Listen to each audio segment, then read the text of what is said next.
Hubo una noche en que llegué a casa y encontré a mi madre sentada en la mesa de la cocina, todavía con el abrigo puesto, manos entrelazadas, sin decir una sola palabra. Acababa de regresar de la fiesta navideña de la empresa. Esa noche todos habían recibido su bono. A todos los habían llamado uno por uno frente a sus compañeros. Todos se fueron a casa con $400 y un motivo para celebrar las fiestas. Todos menos ella. No lloró, no se quejó, solo se quedó ahí sentada, de la manera en que te quedas cuando algo ha confirmado un miedo que has cargado durante mucho tiempo y todavía no estás listo para decirlo en voz alta. Mi madre había trabajado para esa empresa americana durante 3 años. Había tomado los turnos más difíciles. Había aprendido los nombres de cada persona en su departamento. Nunca había faltado un día. Y la noche en que agradecieron a todos por su trabajo, ella fue la única que se quedó de pie sin nada en las manos. Yo pensé que había sido un error. No lo fue. Lo que descubrimos en las semanas siguientes, sobre esa empresa, sobre ese bono, sobre cuántas otras personas habían vivido lo mismo, lo cambió todo. Y lo que mi madre decidió hacer al respecto, en silencio, sin drama, a sus 52 años, es algo en lo que no voy a dejar de pensar por el resto de mi vida. Esta es su historia, y comienza con un abrigo que nunca se quitó. Recuerdo la noche en que mi madre llegó del trabajo y se sentó a la mesa de la cocina sin decir una sola palabra.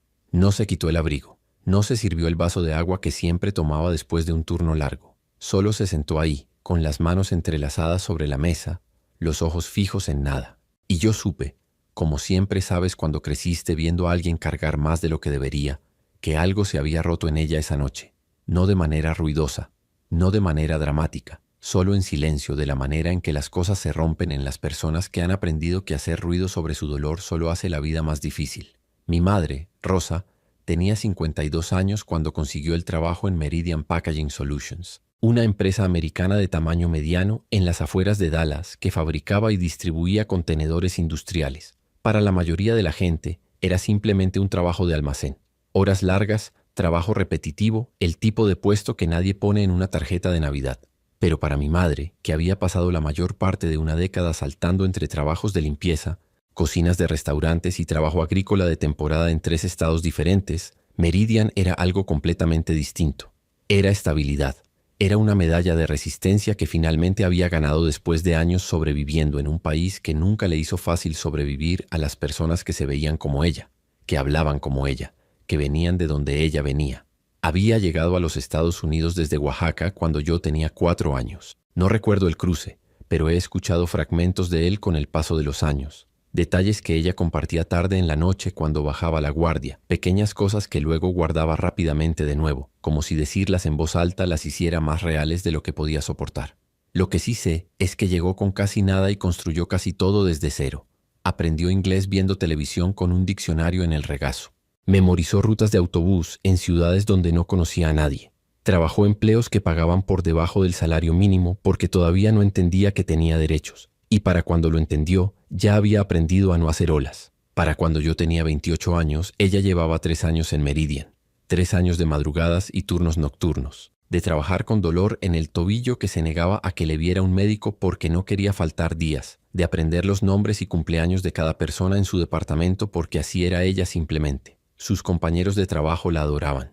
No lo digo por sentimentalismo. Lo escuché de ellos directamente en el día de campo de la empresa al que la acompañé el verano antes de que todo pasara. Una mujer llamada Débora, que trabajaba en la línea junto a la de mi madre, me llevó aparte y me dijo: «Tu mamá es la trabajadora más dedicada de este edificio y hace que todos sientan que importan». Le di las gracias y sentí el orgullo específico y complicado de ser hijo de alguien que lo ha dado todo a un lugar que no siempre devuelve nada. Mi madre nunca se quejaba. Esa era su mayor fortaleza y también lo que más me preocupaba. Había construido toda su identidad alrededor de la resistencia, alrededor de la idea de que la gratitud y el trabajo duro eran suficientes, que si mantenías la cabeza agachada y hacías tu trabajo, el mundo eventualmente te trataría con justicia. Yo había dejado de creer eso hace mucho tiempo, pero nunca se lo dije, porque sabía que esa creencia era una de las cosas que la mantenía en pie. Diciembre llegó como siempre llega en Dallas, demasiado cálido para un invierno de verdad, pero decorado como si lo fuera. Meridian había anunciado una celebración navideña para todos los empleados, que se realizaría en el gran cuarto de descanso un viernes por la tarde durante el último turno de la semana. Habría comida, música y esta era la parte de la que todos hablaban. Un bono de fin de año de $400 para cada empleado como agradecimiento de la gerencia por un año récord de producción. $400. Para mi madre, eso era casi el pago de una semana completa. Ya me había dicho en voz baja que estaba pensando usarlo para ayudar a pagar los útiles escolares de mi hermano menor y quizás, si sobraba algo, mandarle un poco a su hermana en Oaxaca, que había estado pasándola mal desde el accidente de su esposo. Estaba emocionada. No lo decía de esa manera. Mi madre no dice las cosas de esa manera, pero yo podía notarlo. La mañana de la celebración planchó su camisa de trabajo, algo que normalmente nunca hace. Salió de la casa 15 minutos antes de lo habitual. Me mandó un mensaje al mediodía diciendo que la comida olía bien y que su compañera le había guardado un lugar cerca del frente. No volví a saber de ella hasta casi las 9 de la noche, cuando escuché su llave en la puerta y la encontré sentada a la mesa de la cocina, todavía con el abrigo puesto, manos entrelazadas, ojos fijos en nada. Me senté frente a ella y esperé. Mi madre siempre necesita un momento antes de poder hablar de algo que le ha dolido. Primero se organiza internamente, empaqueta el dolor en algo manejable y luego te lo presenta con la mayor calma posible, porque no quiere ser una carga. Pasaron varios minutos. Y entonces me contó. Uno por uno, el supervisor había llamado a los empleados al frente del cuarto de descanso para recibir su sobre con el bono. Se hacía en orden alfabético, por apellido. La gente aplaudía para los demás. Había fotografías. Alguien trajo un pastel.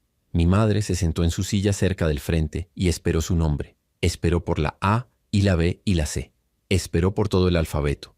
Y entonces el supervisor sonrió a la sala. Dijo algunas palabras sobre lo grandioso que había sido el año y la celebración comenzó a terminar. Su nombre nunca había sido llamado. Se quedó muy quieta por un momento, segura de que había habido un error.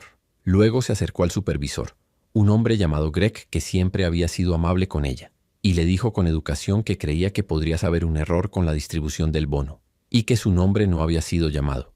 Greg revisó su lista, frunció el ceño levemente y dijo que lo investigaría. Le dijo que se comunicara con recursos humanos el lunes. El lunes. Ella asintió. Le dio las gracias y volvió a su puesto a terminar su turno. No lloró. No hizo una escena. Trabajó las últimas 2 horas de su día con el mismo enfoque que ponía en cada otro turno. Limpió su área, se despidió de sus compañeros y manejó a casa en la oscuridad. Lo que ella no sabía, lo que ninguno de nosotros sabía todavía, era que lo que pasó esa tarde no era simplemente un descuido. Y lo que vino después lo cambiaría todo. Pasé el fin de semana viendo a mi madre fingir que estaba bien. Eso tiene su propio tipo de dolor. Ver a alguien que amas actuar que todo está bien por tu bien, sabiendo que ella sabe que tú puedes verlo.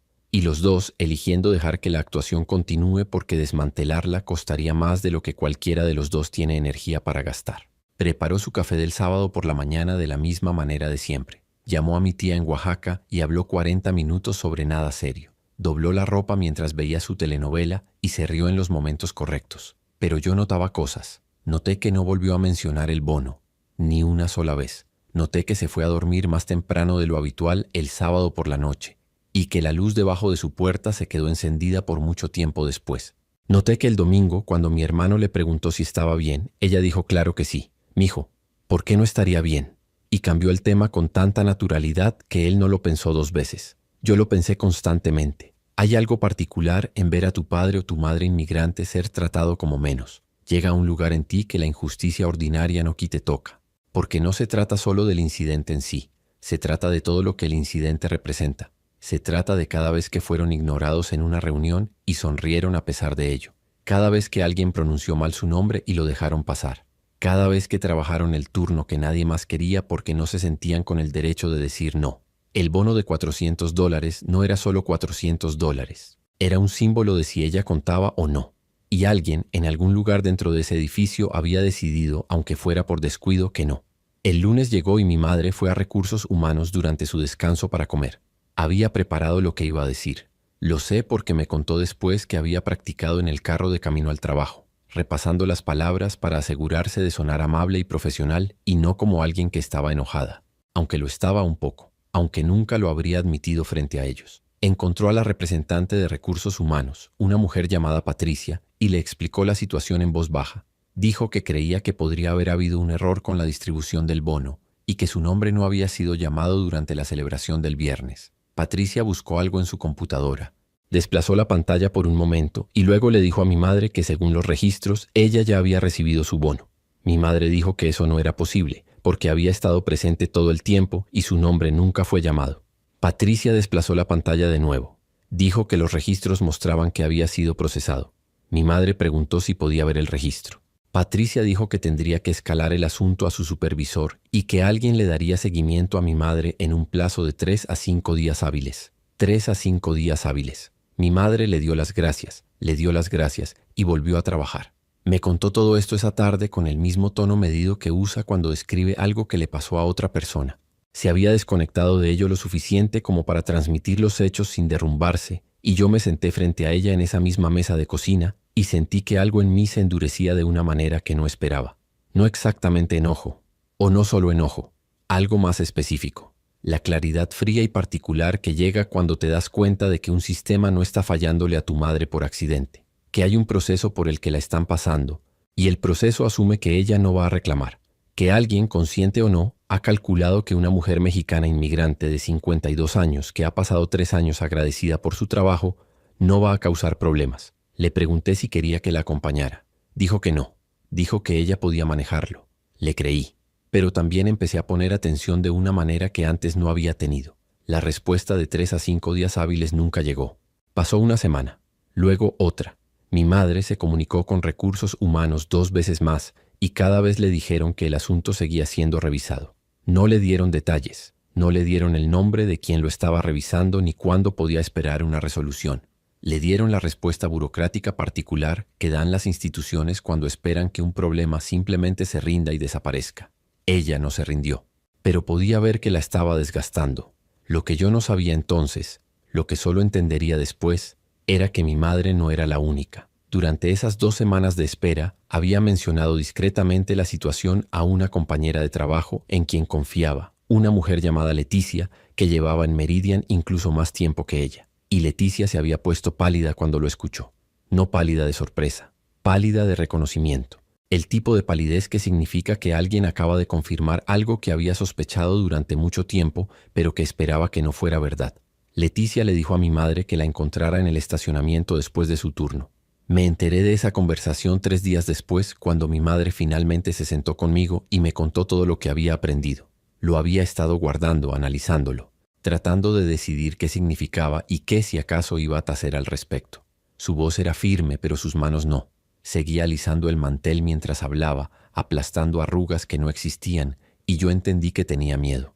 Lo que Leticia le había dicho en ese estacionamiento, de pie entre 2 carros en la oscuridad con la temperatura bajando, era esto. De todos los empleados que no habían recibido su bono ese viernes, o que habían recibido menos de la cantidad anunciada, o que lo habían recibido tarde después de presentar una queja, todos y cada uno de ellos eran latinos, todos y cada uno. Eso no era una coincidencia, era un patrón. Y los patrones, una vez que los ves, no se pueden dejar de ver. Mi madre no es una persona que usa palabras como discriminación fácilmente. Creció en una cultura que le enseñó a ser agradecida por las oportunidades y a no causar problemas, y llevó esa enseñanza consigo a través de una frontera y a lo largo de décadas de vida en Estados Unidos de una manera que la había servido y que también, creo yo, le había costado. Escucharla decir la palabra en voz alta, sentada en nuestra mesa de cocina, manos alisando el mantel. Me dijo más sobre la gravedad del asunto que cualquier otra cosa que pudiera haber dicho, porque mi madre no llega a esa palabra a menos que esté segura, y estaba segura. Le pregunté qué quería hacer. Estuvo en silencio por un largo momento. Afuera pasó un carro. El refrigerador zumbó. Ella mantuvo los ojos en la mesa. Luego me miró y dijo algo en lo que he pensado casi todos los días desde entonces. Dijo, no lo hago por mí. Lo hago por las que vinieron después de mí y tienen demasiado miedo de decir algo. No había llorado desde la noche en que llegó de la celebración y se sentó a la mesa con su abrigo puesto. Estuve cerca de hacerlo en ese momento. Lo que pasó después, los pasos que dimos, lo que encontramos, con quién lo encontramos y hasta qué tan arriba en la cadena llegaba el patrón. Es algo que no tenía manera de predecir cuando me senté frente a mi madre esa noche y la vi decidir calladamente y sin drama dejar de ser agradecida por ser ignorada. Había trabajado 3 años para esa empresa con todo lo que tenía. Habían cometido un error muy significativo. Habían asumido que no le quedaba nada con qué pelear. Estaban equivocados. Lo primero que hizo mi madre fue escribir todo. No porque alguien se lo dijera. no porque tuviera experiencia con este tipo de situaciones ni porque hubiera investigado qué hacer cuando sospechas que tu empleador ha excluido sistemáticamente a trabajadores latinos de un bono de fin de año. Lo hizo porque es hija de una mujer que guardaba registro de todo: deudas de mandado, acuerdos de tierra, promesas hechas y rotas, en una libreta pequeña con cubierta de tela que estaba en un estante de su casa en Oaxaca como si fuera un mueble. Mi abuela creía que si algo era suficientemente importante para recordarlo, era suficientemente importante para escribirlo.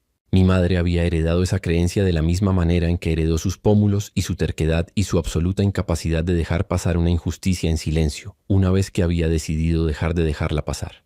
Entonces escribió fechas, horas, nombres, palabras exactas. Escribió el día de la celebración y lo que había observado. Escribió su conversación con Greg, el supervisor, y las palabras que él usó cuando le dijo que se comunicara con Recursos Humanos el lunes. Escribió cada una de sus 3 visitas a Patricia en Recursos Humanos y lo que se dijo en cada ocasión. Escribió las fechas en que le prometieron un seguimiento y las fechas en que ese seguimiento no llegó.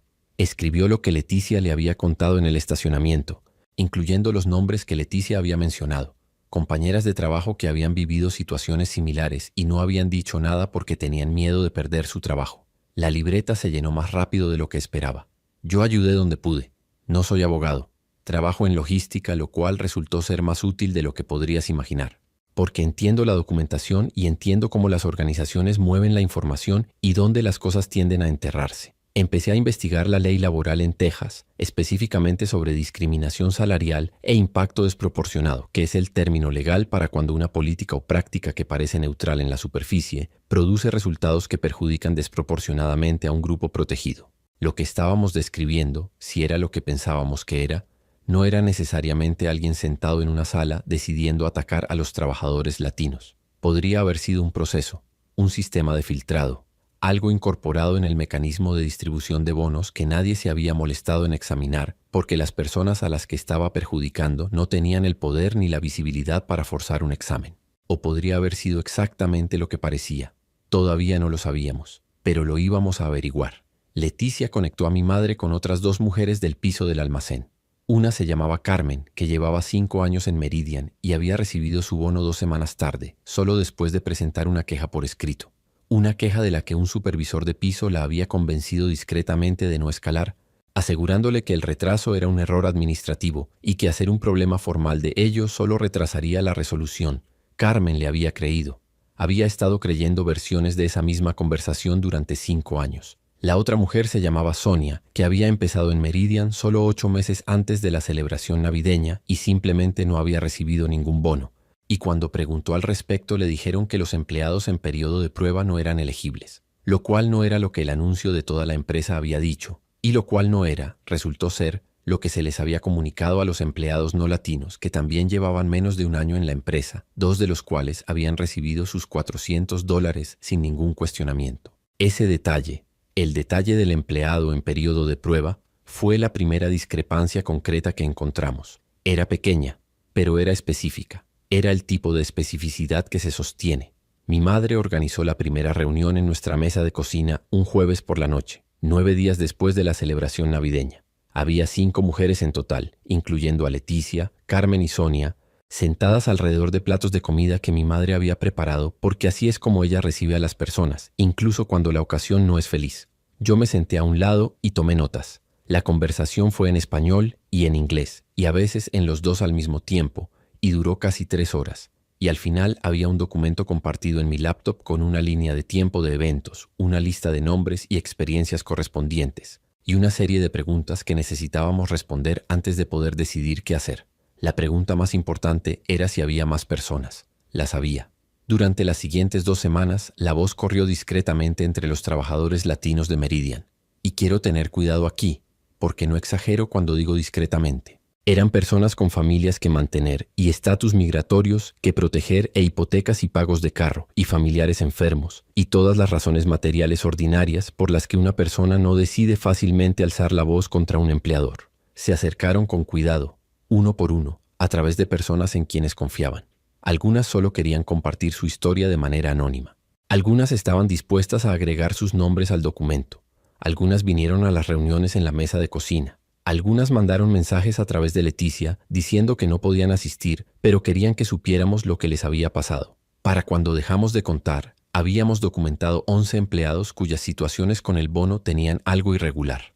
11 personas a lo largo de 3 años de celebraciones navideñas, todas latinas, todas con historias que rimaban entre sí, de maneras que la coincidencia no podía explicar. Fue entonces cuando mi madre dijo que necesitábamos ayuda que no teníamos. Ya había estado investigando organizaciones que trabajaban con trabajadores inmigrantes en temas de derechos laborales. Había varias en el área de Dallas, pero una en particular nos había sido recomendada por la vecina de Carmen, quien la había usado 2 años antes en una disputa con un empleador diferente. Era una organización sin fines de lucro de derechos laborales que proporcionaba consulta legal gratuita y apoyo de defensa específicamente para trabajadores inmigrantes de bajos salarios. Llamé un martes por la mañana desde mi carro durante mi hora de almuerzo y hablé durante 40 minutos con una mujer llamada Andrea, que era asistente legal y coordinadora de admisiones y que hizo exactamente las preguntas correctas y no me hizo sentir ni una sola vez que éramos ingenuos por seguir adelante con esto. Andrea programó una cita de admisión para la semana siguiente. Mi madre se tomó medio día libre del trabajo, sin pago porque no tenía suficiente tiempo pagado para cubrirlo, y manejamos juntos a una pequeña oficina en un centro comercial en Garland. La sala de espera tenía sillas de plástico y un dispensador de agua y un tablero de anuncios cubierto de volantes en español, inglés y vietnamita. Mi madre se sentó con su libreta en el regazo y las manos dobladas encima de ella, y miró a su alrededor a las otras personas que esperaban, y vi que algo cambiaba en su rostro. No exactamente alivio, reconocimiento. El reconocimiento de alguien que ha pasado mucho tiempo creyendo que está sola en algo y que acaba de entrar a un cuarto lleno de evidencia de que no lo está. Nos reunimos con un abogado llamado Daniel, que era joven y preciso y que leyó la libreta de mi madre con la atención cuidadosa de alguien que entendía lo que estaba viendo. Hizo preguntas aclaratorias, pidió copias de los documentos que teníamos, explicó en términos claros qué opciones legales podrían estar disponibles y cómo se vería el proceso de seguirlas y qué podíamos esperar de manera realista en términos de tiempo y resultado. Luego dijo algo que cambió la temperatura en la sala. Dijo que había visto casos con un patrón similar antes y que lo que los hacía significativos no siempre era la cantidad de dinero involucrada. Era la documentación, era el número de personas, era la consistencia del patrón a lo largo del tiempo. Dijo que individualmente cada una de estas situaciones podía explicarse, pero 11 personas, 3 años, el mismo empleador, la misma demografía, eso era una conversación diferente. Dijo que si estábamos dispuestos a seguir adelante, deberíamos hacerlo juntos. Mi madre me miró. Yo la miré a ella. Afuera pasó un camión por la calle y todo el edificio tembló levemente, de la manera en que tiemblan los edificios baratos, y ninguno de los dos dijo nada por un momento. Entonces mi madre abrió su libreta en una página en blanco, destapó su pluma y dijo: «Dígame qué necesitamos hacer». Lo que pasó después de eso, dentro de Meridian, dentro de esa oficina en el centro comercial, dentro de nuestra familia, fue algo para lo que ninguno de nosotros estaba preparado. Ni siquiera Daniel. El proceso fue más lento de lo que esperaba y más rápido de lo que mi madre temía. Eso no es una contradicción. Mi madre había pasado toda su vida adulta aprendiendo que las instituciones se mueven a la velocidad de quien tiene menos poder en la sala, lo que quiere decir que muchas veces no se mueven para nada. Había hecho las paces con las esperas largas. Había construido su resistencia alrededor de ellas. Entonces, cuando Daniel nos dijo que la fase preliminar, reunir declaraciones, organizar documentación, enviar la carta de demanda inicial, tomaría aproximadamente 6 a 8 semanas. Ella asintió como si él hubiera confirmado algo que ya sabía. 6 a 8 semanas no era nada. Había esperado más tiempo por cosas que importaban mucho menos. Para mí, 6 a 8 semanas se sentían como aguantar la respiración bajo el agua. Pasamos las primeras 2 semanas regresando con cada uno de los 11 trabajadores y preguntándoles formalmente y con explicación completa de lo que significaba si querían ser incluidos en la queja colectiva. Daniel había sido claro sobre esto. Nadie debía sentirse presionado. Todos necesitaban entender los riesgos potenciales y la decisión tenía que ser completamente propia. Él mismo vino a una de las reuniones en la mesa de cocina para responder preguntas directamente, y observé a mi madre traducir partes de lo que él decía para las mujeres cuyo inglés no alcanzaba el vocabulario específico del derecho laboral, y pensé en cuántos cuartos debió haber ocupado ella a lo largo de las décadas donde nadie tradujo nada para ella, donde tuvo que armar el significado a partir del contexto y el lenguaje corporal y las palabras que podía captar. 8 de los 11 aceptaron ser incluidos, 3 declinaron. Una porque su esposo tenía miedo de la atención, otra porque estaba en medio de renovar una visa y no quería complicaciones, y una más que simplemente dijo que estaba demasiado cansada y que creía que nada saldría de todo esto de todas formas. Mi madre entendió las 3 razones. Le dijo a cada una de ellas, a través de Leticia, que su decisión era respetada y que si algo cambiaba, la puerta estaba abierta. Lo decía en serio. No estaba haciendo esto para construir un ejército. Lo estaba haciendo porque era lo correcto, y lo correcto no requiere una votación unánime. La carta de demanda llegó al Departamento Legal de Meridian un miércoles por la mañana a finales de enero. Daniel nos había dicho que esperáramos una de 3 respuestas iniciales: negación, una solicitud de más tiempo o una oferta de abrir un diálogo. Lo que recibimos fue una cuarta opción que Daniel dijo era inusual pero no sin precedente: silencio. Silencio completo durante 11 días, durante los cuales mi madre fue a trabajar cada mañana. Operó su estación, le dio los buenos días a Greg, le dio los buenos días a Patricia cuando se cruzaban en el pasillo, y no dio absolutamente ninguna indicación de que algo estaba pasando. Una vez le pregunté cómo lo manejaba. Dijo que había estado manejando la brecha entre su vida interior y su presentación exterior durante 30 años. Esto era simplemente otra versión de eso. Al día 12, el equipo legal de Meridian respondió. No negaron que habían ocurrido irregularidades. No admitieron discriminación intencional. Lo que dijeron, en el lenguaje cuidadoso que usan los equipos legales cuando están tratando de encontrar una salida de una sala sin admitir que alguna vez estuvieron en ella, fue que estaban realizando una revisión interna de su proceso de distribución de bonos y que estaban comprometidos a garantizar un trato equitativo para todos los empleados. Propusieron una sesión de mediación. Daniel lo llamó una señal prometedora. Mi madre lo llamó el inicio de la parte donde intentan hacer que todo desaparezca calladamente. Tenía razón en ambas cosas. La mediación tuvo lugar un sábado de febrero en una oficina neutral en el centro de la ciudad.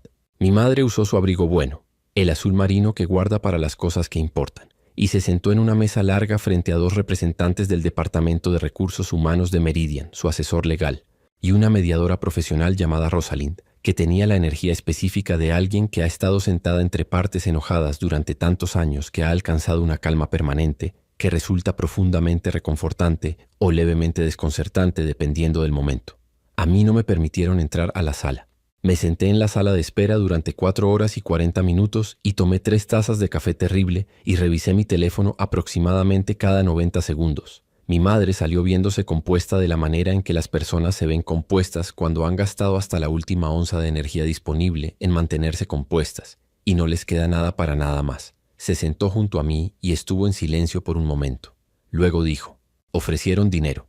Le pregunté cuánto. Me dijo que los términos eran confidenciales como parte de cualquier acuerdo potencial y que todavía no había aceptado nada, que necesitaba hablar con Daniel y con las otras mujeres antes de tomar cualquier decisión. Pero también dijo que la cantidad que habían propuesto inicialmente era, en sus palabras, un insulto envuelto en papeleo, y que Rosalind visiblemente había estado de acuerdo con ella. Lo cual no era algo que se supone que deben hacer los mediadores, pero que mi madre había agradecido de todas formas. La negociación tomó 3 semanas más. No voy a describir cada vuelta de ese periodo, porque parte de lo que pasó en ese tiempo les pertenece a las otras mujeres tanto como le pertenece a mi madre, y no es del todo mi historia para contar. Lo que sí diré es que al final, las 8 trabajadoras recibieron compensación, no solo por el bono faltante, sino por el impacto acumulado de un proceso de distribución que Meridian finalmente reconoció por escrito que había producido resultados inequitativos. Se detuvieron justo antes de la palabra discriminación. Daniel dijo que eso era estándar. También dijo que lo que habían acordado, una auditoría formal de sus prácticas de bonos y compensación, la implementación de un nuevo proceso de revisión y capacitación obligatoria en equidad para todo el personal supervisorio, no era estándar en absoluto. Esa parte, dijo, era la que más importaba a largo plazo, aunque fuera la parte que no aparecería en ningún titular. No hubo titulares. Mi madre no había querido publicidad. En algún momento durante el proceso le habían preguntado si estaría dispuesta a hablar con un periodista que cubría temas laborales, y ella lo pensó durante un día entero antes de decir que no. Dijo que no había hecho esto para ser conocida. Lo había hecho para que la mujer que empezara en Meridian el siguiente diciembre no tuviera que sentarse en una mesa de cocina con su abrigo puesto, preguntándose por qué habían llamado el nombre de todos menos el suyo. Pienso mucho en eso. Pienso en cuántas veces en su vida mi madre ha hecho algo significativo y no ha pedido nada a cambio excepto el conocimiento silencioso de que importó. Pienso en la versión de esta historia donde ella acepta la primera disculpa que Greg le ofreció en el cuarto de descanso esa noche del viernes. El vago e incómodo lo vamos a investigar, que fue diseñado para hacerla sentir atendida en lugar de escuchada. Y llega a casa y se traga el dolor y nunca dice otra palabra al respecto. Esa versión casi sucedió. Casi sucedió porque es una mujer que fue criada para ser agradecida y para hacerse pequeña, y para entender que hacerse difícil es un lujo que las personas en su posición no pueden darse. Esa versión de la historia termina con ella regresando a trabajar el lunes, y Patricia nunca dando seguimiento y la revisión interna nunca ocurriendo, y 11 personas nunca descubriendo que había otras 10 con la misma experiencia. Esa versión termina con el sistema funcionando exactamente como fue diseñado para funcionar. Ella eligió un final diferente. No ruidosamente, no con enojo, no con ningún deseo de reconocimiento, sino con esa terquedad callada y absoluta que la he visto cargar desde que tenía 4 años, y ella era una mujer joven llegando a un país que no le hacía espacio y decidiendo hacerse espacio de todas formas. Lo último que quiero contarte ocurrió un jueves por la noche a finales de marzo, unas semanas después de que todo se resolvió. Fui a cenar, como hago la mayoría de los jueves, y mi madre preparó las mismas cosas que siempre prepara. Arroz, frijoles, pollo con la salsa de la receta que le dio su mamá, y nos sentamos en la mesa de cocina de la misma manera que siempre nos sentamos. Y en algún momento la miré y le dije, «Mamá, ¿estás orgullosa de ti misma?». Levantó la vista de su plato, lo pensó de la manera en que piensa las cosas que importan, que es despacio y sin actuación. Luego dijo, «Estoy orgullosa de haber dejado de fingir que no me dolía». Puse mi tenedor sobre la mesa.